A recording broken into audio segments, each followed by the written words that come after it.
ইসলামী দলগুলো মনে করছে যে দুনিয়াবি রাস্তা অনুযায়ী, দুনিয়াবি লজিক অনুযায়ী ভোট ছাড়া, গণতন্ত্র ছাড়া ইসলাম প্রতিষ্ঠার, ক্ষমতায় যাওয়ার আর কোনো রাস্তা নাই। কেন সে এই সামারাইজটা করে ফেলতেছে? আমার মনে হয়েছে, আমি ভুল হতে পারি, যে ঈমান বিল গায়েবে বিশ্বাস দুর্বল হওয়ার কারণে। এটা আমার অ্যানালাইসিস। কেন আমার কাছে মনে হয়েছে যে আমারও নিজের ঈমান বিল গায়েবে বিশ্বাস দুর্বল। এই জন্য ঈমান বিল গায়েবের আলোচনার প্রয়োজন আছে। আমরা মুখে সবাই বলছি আমানতু বিল্লাহি ওয়া মালাইকাতিহি ওয়া কুতুবিহি ওয়া রুসুলিহি, আমরা ঈমান আনি আল্লাহর উপর, ঈমান আনি ফেরেশতার উপর, ঈমান আনি পরকালের উপর, কিন্তু বাস্তবে ইন রিয়েল লাইফ, প্রকৃত অর্থে আমরা আল্লাহকে চিনি না, আল্লাহর শক্তি সম্পর্কে জানি না, আল্লাহর উপর বিশ্বাস রাখি না, ফেরেশতাদেরকে চিনি না, ফেরেশতাদেরকে জানি না, ফেরেশতাদের উপর বিশ্বাস রাখি না, পরকাল বুঝি না, পরকালের উপর বিশ্বাস রাখি না। এবং আমি যখন আপনার সামনে একটা দুটো করে উদাহরণ দিয়ে তুলে ধরবো, তখন আপনি অনুভব করবেন যে হ্যাঁ, কথা সত্য, আমাদের ঈমান বিল গায়েব নাই। তো আমরা একটা পয়েন্টে আলোচনা করব আজকে, যদি সম্ভব হয় যতটুকু এই পয়েন্টটা টাচ করার, সেটা হচ্ছে আল ঈমান বিল মালাইকা, ফেরেশতাদের উপর বিশ্বাস। আর এই আলোচনার সাথে পরকালের আলোচনাও কিছুটা যুক্ত হবে। আল্লাহ সুবহানাহু তাআলার উপর বিশ্বাসের আলোচনা আজকের আলোচনার বিষয়বস্তু নয়। তো ফেরেশতাদের উপর বিশ্বাস, সবাই মুখে বলছি যে আমরা ফেরেশতাদের উপর ঈমান আনি, কিন্তু বাস্তবে কেউ বিশ্বাস করে না যে ফেরেশতা আছে। বাস্তবে কেউ ইন রিয়েল লাইফ, প্রকৃত অর্থে যেভাবে সাহাবীরা ফেরেশতাদের ফিল করত, অনুভব করত, সেভাবে মুসলমানেরা ফিল করে না। ফলত আমরা মুখে ঈমানের স্বীকৃতি দিচ্ছি, কিন্তু বাস্তবে মুনাফিক অবস্থায় জীবনযাপন করছি। তো সাহাবায়ে কেরাম ফেরেশতাদের কিভাবে ফিল করতেন এবং ফেরেশতাদের উপর কিভাবে ঈমান রাখতেন, সেটার কিছু উদাহরণ আমি আপনাদের সামনে তুলে ধরব। তার আগে ওই যে আয়াতগুলো তেলাওয়াত করছিলাম সূরা বাকারার, ওই আয়াতগুলোর ধারাবাহিকতায় শেষে আল্লাহ বলেছেন ওয়াবিল আখিরাতি হুম ইউকিনুন, আর মুত্তাকি তারা যারা পরকালের উপর ইয়াকিন রাখে। ইয়াকিন কি আর ঈমান কি?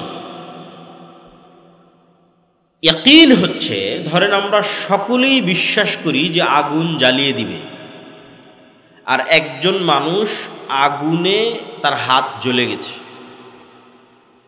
তো আমাদের ঈমান আছে যে আগুন জ্বালিয়ে দিবে, আর যার নিজের হাত আগুনে জ্বলে গেছে, আর ইয়াকিন অর্জন হয়েছে যে আগুন জ্বালিয়ে দেয়। আজ থেকে 50-60 বছর আগে যখন ভিডিও অডিও ছিল না, তখনও মানুষ বিশ্বাস করত মক্কা আছে, কাবা আছে, গল্পে শুনত, অন্তরে কল্পনা করত যে কাবা এরকম, মক্কা এরকম। তাহলে তার ঈমান আছে মক্কা এবং কাবার ওপর। আরেকজন পানি জাহাজ দিয়ে হজ করে মক্কা এবং কাবা দেখে এসেছে, ওর ইয়াকিন আছে মক্কা এবং কাবার ওপর। তো আল্লাহ সুবহানাহু তাআলা বলছেন গায়েবের বিষয়গুলোর উপর তোমাদের ইয়াকিন দরকার। দেখোনি, কিন্তু বিশ্বাস এমন যেন দেখেছো। বিশ্বাস এমন পর্যায়ের যেন তোমরা পরকাল দেখে এসেছো, কবরের আযাব দেখে এসেছো, জান্নাত এবং জাহান্নাম দেখে এসেছো। এবং গায়েবের উপর বিশ্বাসের মজবুতির উপরই মুসলমানদের সফলতা নির্ভর করে। কার কোন স্তরের গায়েবের উপর ইয়াকিন আছে, সেই স্তরের মাধ্যমেই মুসলমানদের শক্তি, সফলতা নির্ভর করে। তো আমরা আজকে ঈমান বিল গায়েবের একটা অংশের আলোচনা করব, আল ঈমান বিল মালাইকা। ফেরেশতারা কিসের তৈরি বলেন তো? নূরের তৈরি। নূর কি? না, নূর আগুন হলে তাহলে তো জিনেরা আর ফেরেশতারা একই হয়ে গেল। আলো, সুন্দর। এবং আরো স্পষ্ট করে বলা যায় যে অন কাইন্ড অফ আলো, এক প্রকারের আলো। কেননা আমরা যেই প্রকারের আলো দেখি এই আলো নয়। নূরের আলো ভিন্ন আলো, যা চোখে দেখা যায় না। আর জিনেরা তৈরি হয়েছে কি থেকে? আগুন থেকে। তো আগুনেরও আলো আছে আর নূরেরও আলো আছে। তো আমরা প্রথমে বুঝবো নূর একটা অস্তিত্বশীল বাস্তব বিষয়। এটা কোনো কাল্পনিক বিষয় নয় যে মুহাম্মদ সাল্লাল্লাহু আলাইহি ওয়াসাল্লাম বললেন, কোরআনে আসলো, আমি বললাম, তাই আমরা কল্পনা করছি, এটা না। এই আলোগুলো, যে আলোগুলো জ্বলতেছে, আলোগুলোর জ্বলা যেমন বাস্তব, সূর্য উঠছে, সূর্যের উঠা যেমন বাস্তব, পৃথিবীতে নূরের অস্তিত্ব তেমন বাস্তব। তো নূরের অস্তিত্ব বাস্তব, তার দুই একটা কথা শোনেন। রাসূলুল্লাহ সাল্লাল্লাহু আলাইহি ওয়াসাল্লাম দোয়া করছেন যে আল্লাহুম্মা জাআল ফি কলবি নূরা, হে আল্লাহ আমার অন্তরে নূর তৈরি করে দেন। এই দোয়াটা অনেক লম্বা, যেখানে তিনি এভাবে বলতে থেকেছেন যে ওয়াফি সামঈ নূরা ওয়াফি বাসারি নূরা, আমার কানে নূর তৈরি করে দেন, আমার চোখে নূর তৈরি করে দেন, অমিন ফাওকি নূরা, আমার উপরে নূর তৈরি করে দেন, তাহতি নূরা, আমার নিচে নূর তৈরি করে দেন, আমামি নূরা, সামনে নূর তৈরি করে দেন, পিছনে নূর তৈরি করে দেন, এবং আমার নূরকে বাড়িয়ে দেন, এবং আমার নফসে নূর তৈরি করে দেন। তো এই একটা দোয়া যেটা রাসূল সাল্লাল্লাহু আলাইহি ওয়াসাল্লাম আল্লাহর কাছে চাচ্ছেন যে আল্লাহ, আপনি জিনিসটা একটু বুঝার চেষ্টা করেন, যে আপনি বলতেছেন আমার চোখের পাওয়ার কমে গেছে, আমার চোখের পাওয়ার বাড়াতে হবে। তাহলে এটা একটা বাস্তব জিনিস যে চোখের পাওয়ার কমে বাড়ে। আমি কানে কম শুনতেছি, আমার কানে একটা মেশিন লাগাতে হবে যেন আমি কানে বেশি শুনতে পাই। তার মানে এটা একটা বাস্তব জিনিস, কানে কম শোনা বেশি শোনা। ঠিক ওই লেভেলে রাসূল সাল্লাল্লাহু আলাইহি ওয়াসাল্লাম বলতেছে আমার চোখে নূর লাগবে, আমার কানে নূর লাগবে, আমার অন্তরে নূর লাগবে। ঠিক আমরা খাবারের মাধ্যমে ভিটামিন সংগ্রহ করি, এটা যেমন বাস্তব, আমরা খাবারের মাধ্যমে শক্তি সংগ্রহ করি, এটা যেমন বাস্তব, অন্তরে নূর তৈরি হওয়া তেমন বাস্তব। কানে এবং চোখে নূর তৈরি হওয়া তেমন বাস্তব। নূর একটা জিনিস, অস্তিত্বশীল জিনিস যা তৈরি হয়। ঠিক কানে এবং চোখে যেমন পাওয়ার তৈরি হচ্ছে, চশমা লাগাচ্ছেন পাওয়ার তৈরি করার জন্য, বাস্তব। এই রকম বাস্তব এবং সত্য নূর। রাসূলুল্লাহ সাল্লাল্লাহু আলাইহি ওয়াসাল্লাম আরেক হাদিসে বলছেন যে সমগ্র আসমান এবং জমিন যে আলো, এই আলোর মূল উৎস হচ্ছে আল্লাহ সুবহানাহু তাআলার চেহারার পর্দা, নূর, হিজাব ওয়াজহি। আল্লাহ সুবহানাহু তাআলার চেহারা ঢাকা আছে নূর দিয়ে। লাউ কাশাফাহু, যদি এই নূর সরিয়ে নেওয়া হতো, তাহলে আল্লাহ সুবহানাহু তাআলার চেহারার তাজাল্লিতে আসমান এবং জমিন জ্বলে পুড়ে ছারখার হয়ে যেত। তাহলে নূর আল্লাহ সুবহানাহু তাআলার চেহারার পর্দা, যেটা দিয়ে আল্লাহ সুবহানাহু তাআলার চেহারা ঢাকা আছে।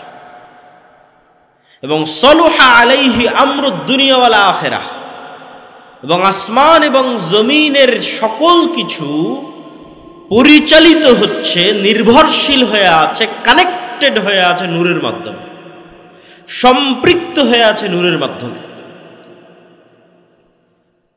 তাহলে নূরের আরো একটা বিষয় বোঝা গেল যে নূর এতটা অস্তিত্বশীল যে সমগ্র পৃথিবী, আসমান জমিন এবং সৃষ্টি জীব এবং আল্লাহ সুবহানাহু তাআলার মাঝে পর্দা হিসেবে আছে নূর। এবং কোরআনের বহু আয়াতে আল্লাহ সুবহানাহু তাআলা, যেগুলো বিস্তারিত আজকে আয়াত ধরে ধরে আপনাদের সামনে পড়ছি না, কিন্তু আমার যে বই সামনে আসতেছে সেই বইয়ে সেগুলো সব আয়াত উল্লেখ করা আছে, যেখানে আল্লাহ সুবহানাহু তাআলা কোরআনকে নূর বলছেন, যেখানে আল্লাহ সুবহানাহু তাআলা তার ওয়াহী, তার কিতাবকে নূর বলছেন, তার দ্বীনকে নূর বলছেন। যে আল্লাহ সুবহানাহু তাআলার নূরকে যারা নিভাতে চায়, তারা কখনোই আল্লাহ সুবহানাহু তাআলার নূরকে নিভাতে পারবে না। তিনি মুতিম্মু নূরি, তার নূরকে তিনি পূর্ণ করেই ছাড়বেন। ওয়ালাউ কারিহাল কাফিরুন ওয়ালাউ কারিহাল মুশরিকুন, যদিও কাফের এবং মুশরিকরা অপছন্দ করে, সেই নূর হচ্ছে ইসলাম, সেই নূর হচ্ছে কোরআন। এগুলোকে আল্লাহ সুবহানাহু ওয়া তাআলা নূর বলেছেন। এবার নূর যখন আপনি বুঝলেন যে নূর একটা বাস্তব জিনিস, এখন আরেকটু আমরা গভীরে আরো অনুভব করি যে নূর যদি এত বাস্তব হয় তো চোখে দেখা যায় না কেন, বিজ্ঞান ধরতে পারে না কেন, সায়েন্স অ্যান্ড টেকনোলজিতে বের করা যায় না কেন যে নূর আছে পৃথিবীতে। নূর আমার অন্তরে তৈরি হচ্ছে, আমার অন্তরে নূর নাই, অন্তর মারা গেছে। কি দিয়ে, কোন যন্ত্র দিয়ে পরীক্ষা করব? আমার চোখের পাওয়ার কমে যাচ্ছে, এটা মাপার যন্ত্র আছে, কিন্তু আমার অন্তরে নূর নাই, মারা গেছে, এটা মাপার আমার যন্ত্র কোথায়? অতএব আমি বাস্তবে অনুভব করতে চাই নূর আছে। তাহলে দুটো উদাহরণ দিয়ে আমরা এখান থেকে সামনের দিকে এগিয়ে যাব। আমাদের আলোচনার বিষয় ফেরেশতাদের প্রতি ঈমান। ফেরেশতারা কিসের তৈরি? নূরের তৈরি। আমরা বুঝবো যে নূর আছে পৃথিবীতে, আমাদের আশেপাশে সব জায়গায় নূর আছে, আমরা দেখতে পাচ্ছি না। তো চলেন এবার দেখতে পাচ্ছি না তাহলে কেন আছে। এক নাম্বার উদাহরণ, বিজ্ঞানীরা বলছে যে কুকুরের ঘ্রাণ শক্তি মানুষের ঘ্রাণ শক্তির চাইতে 10,000 গুণ বেশি। 1 গুণ 2 গুণ 100 গুণ 200 গুণ নয়, কুকুরের ঘ্রাণ শক্তি মানুষের চাইতে 10,000 গুণ বেশি। আমরা আপনাকে যেভাবে দেখছি, আপনারা আমাকে যেভাবে দেখছেন, আমাদের পাশে থাকা আর একটা সৃষ্টিজীব কুকুর আমাদের সেভাবে দেখে না। আরো খুলে বলি, আগে যখন সাদা কালো টিভি ছিল তখন একটা মানুষের চেহারা যেমন দেখা যেত, রঙিন টিভিতে সেই চেহারা ভিন্ন দেখা যায়। তো আমি এখন আপনাকে যেমন দেখছি, যেই কালারে দেখছি, যে আকার আকৃতিতে দেখছি, কুকুর আমাদের সেই কালার, সেই আকার আকৃতিতে দেখে না। কেন? আমরা 3D মাত্রায় দেখতে পাই, অন্য সব প্রাণী ওইভাবে 3D মাত্রায় দেখে না। তাহলে কুকুর চিনে কিভাবে? কুকুর চিনে ঘ্রাণে। চেহারা দেখে নয় যে এটা আব্দুল্লাহ, ওটা আমার মালিক, ওটা আমার মনিব। ঘ্রাণ দিয়ে চিনে ফেলে। মানুষ যাচ্ছে, মানুষ আসছে, ঘ্রাণ দিয়ে। তো কুকুর এমনও, তথা পৃথিবীতে এমনও জিনিস আছে যা আমার নাক নিতে পারবে না, তার চাইতে 10,000 গুণ সূক্ষ্ম লেভেলে নিচে নেমে গেলে 10,000 গুণ, তথা আমার নাক যেই লেভেলের ঘ্রাণ নেবে তার চাইতেও 10,000 গুণ নিচে নেমে গেলেও কোনো একটা জিনিসের ঘ্রাণ আছে, কিন্তু আমি বুঝতে পারতেছি না, কুকুর বুঝতে পারতেছে ওই জিনিসের ঘ্রাণ আছে। ধরেন এই মাইকটার একটা ঘ্রাণ আছে, আমি টানলে বুঝতে পারতেছি না। তো পৃথিবীতে এমনও ঘ্রাণ আছে যেই ঘ্রাণ আমি অনুভব করতে পারি না। 10,000 গুণ নিচ পর্যন্ত আমি অনুভব করতে পারি না, কিন্তু কুকুর পায়। 2 নাম্বার, এখন পর্যন্ত মানুষ এমন কোনো যন্ত্র আবিষ্কার করতে পারেনি যে যন্ত্রটা কুকুরের মতো ঘ্রাণ নিতে পারবে। তাহলে সায়েন্স অ্যান্ড টেকনোলজি এক পাশে, মানুষের নিজের নাকের ঘ্রাণ শক্তি এক পাশে, দুটো মিলিয়ে পৃথিবীতে এমন হাজারো জিনিস আছে যার ঘ্রাণ আছে, কিন্তু মানুষের কোনো মাধ্যম নাই ওটা জানার যে ওটার ঘ্রাণ আছে কিনা। পৃথিবীতে ওই জিনিসের ঘ্রাণ অস্তিত্বশীল, কিন্তু মানুষের কোনো জানার মাধ্যম নেই ওর ঘ্রাণ আছে কিনা, না মানুষের তৈরি যন্ত্রের, না মানুষের নাকের। 2 নাম্বার উদাহরণ, এরকম হাজার উদাহরণ আল্লাহর সৃষ্টিজীবের মধ্যে আছে, কিন্তু আমরা শুধু 2টা উদাহরণ দিয়ে রাসূল সাল্লাল্লাহু আলাইহি ওয়াসাল্লামের একটা হাদিস বলবো, বলে সামনের দিকে আগাবো। 2 নাম্বার উদাহরণ হচ্ছে, মানুষ যেই লেভেলের শুনে তার চাইতে সূক্ষ্ম লেভেলে, কয়েক শতগুণ সূক্ষ্ম লেভেলে হাতি শুনতে পায়।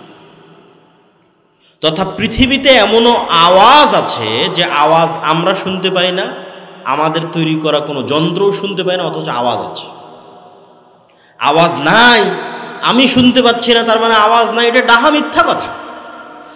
আমি নাক দিয়ে ঘ্রাণ নিতে পারতেছি না, তার মানে এই জিনিসটার কোনো ঘ্রাণ নাই, এটা মিথ্যা কথা। আমি শুনতে পাচ্ছি না, এই জন্য কবরে আযাব হচ্ছে না, এটা মিথ্যা কথা। কবরে আযাব হচ্ছে, কিন্তু ওই আওয়াজের যেই সূক্ষ্মতা, ওই সূক্ষ্মতা ধারণ করার মতো শক্তি আমার কানের নাই, পৃথিবীর কোনো যন্ত্রেরও নাই। কিন্তু কিছু কিছু প্রাণীকে আল্লাহ ওই সূক্ষ্মতা দিয়েছে। এবার চলে রাসূল সাল্লাল্লাহু আলাইহি ওয়াসাল্লামের হাদিসে। রাসূল সাল্লাল্লাহু আলাইহি ওয়াসাল্লামের হাদিস বলছে যে ফেরেশতাদের নূর যেই লেভেলের আলো, যেই প্রকারের আলো, আর জিন এবং শয়তানের আগুন যেই লেভেলের আলো, ওই লেভেলের আলো মানুষের যেমন দেখার সক্ষমতা নাই, মানুষের তৈরি করা যন্ত্রের যেমন ধারণ করার সক্ষমতা নাই, কিন্তু আল্লাহর তৈরি করা কিছু সৃষ্টিজীবের আছে। রাসূল সাল্লাল্লাহু আলাইহি ওয়াসাল্লাম বলে দিয়েছেন যে জিন শয়তানের লেভেলের আলো দেখার সক্ষমতা কুকুরের আছে, আর ফেরেশতা লেভেলের আলো, নূর লেভেলের আলো দেখার সক্ষমতা মোরগের আছে। তাহলে নূর পৃথিবীতে অস্তিত্বশীল না অস্তিত্বশীল নয়? বলেন, নূর পৃথিবীতে আছে না নাই? আমাদের আশেপাশে এখন আছে না নাই? আছে। আমি বুঝতে পারছি না, দেখতে পাচ্ছি না, তার মানে না, এটা ভুয়া কথা। অসংখ্য জিনিস এরকম যেটা আমরা পাই।